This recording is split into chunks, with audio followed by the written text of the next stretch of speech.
சோறு போட்ட சூரியனே ஓய்வெடுக்க போயிட்டியா? சேவை செஞ்ச நாயகனே கண் கலங்கி ஆகிட்டியா?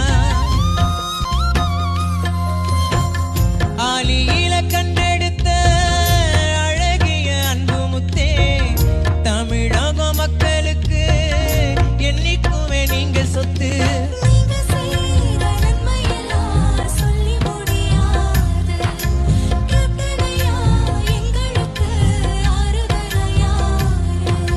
கருப்பாயிருக்கும் எங்க ஐயா தங்கரத தேரு, மண்ணுக்குள்ள நீங்க மறைஞ்சாலும் மவுசு போகாது, கேப்டன் புகழும் சாகாது.